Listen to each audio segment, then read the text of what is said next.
തെരഞ്ഞെടുപ്പ് വരുമ്പോഴെല്ലാം ഉയർന്നു കേൾക്കുന്ന ഒരു ചോദ്യമാണ് വോട്ടിംഗ് മെഷീൻ ഹാക്ക് ചെയ്യാൻ പറ്റുമോ എന്നത്. പല വിവാദങ്ങളും നമ്മൾ കാണാറുണ്ട്. എന്നാൽ എന്താണ് യഥാർത്ഥ വസ്തുത? നോക്കൂ, ആദ്യമേ പറയട്ടെ, നമ്മുടെ EVMകൾ ഇൻ്റർനെറ്റുമായോ ബ്ലൂടൂത്തുമായോ ഒരു തരത്തിലും ബന്ധിപ്പിച്ചിട്ടില്ല. അതുകൊണ്ട് പുറത്തു നിന്നൊരാൾക്കിത് ഹാക്ക് ചെയ്യാൻ കഴിയില്ല.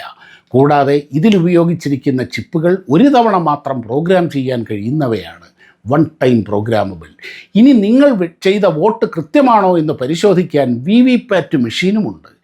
ഏത് ചിഹ്നത്തിനാണോ വോട്ട് ചെയ്തത് ആ സ്ലിപ്പ് 10 സെക്കൻഡ് നേരത്തേക്ക് നിങ്ങൾക്ക് കാണാൻ സാധിക്കും. ഇത് വോട്ടിംഗ് പ്രക്രിയയിൽ കൂടുതൽ സുതാര്യത ഉറപ്പുവരുത്തുന്നു.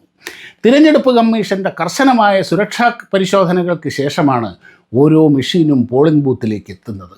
അതുമല്ല, ഇലക്ഷൻ പ്രോസസ്സ് എന്നത് ലക്ഷക്കണക്കിന് ആൾക്കാർ ഇൻവോൾവ് ചെയ്യുന്ന ഒരു പടുകൂറ്റൻ ഡീസെൻട്രലൈസ്ഡ് പ്രോസസ്സാണ്. ഇത്രയും ആൾക്കാരെ ഒരുമിച്ച് മാനിപ്പുലേറ്റ് ചെയ്താൽ മാത്രമേ EVMനെയും മാനിപ്പുലേറ്റ് ചെയ്യാൻ കഴിയുകയുള്ളൂ. നോക്കൂ, നമ്മുടെയൊക്കെ പണം, വീടിൻ്റെ ആധാരങ്ങൾ, വിദ്യാഭ്യാസം എല്ലാം വലിയ തോതിൽ ഡിജിറ്റലൈസ് ചെയ്യപ്പെടുന്ന കാലത്താണ് നാം ജീവിക്കുന്നത്. അതും എല്ലാം ഇൻ്റർനെറ്റുമായി കണക്ട് ചെയ്യപ്പെട്ട്. ബാങ്കിൽ കിടക്കുന്ന കഷ്ടപ്പെട്ടുണ്ടാക്കിയ ജീവിത സമ്പാദ്യത്തെപ്പറ്റി നമുക്കാർക്കെങ്കിലും ടെൻഷനുണ്ടോ?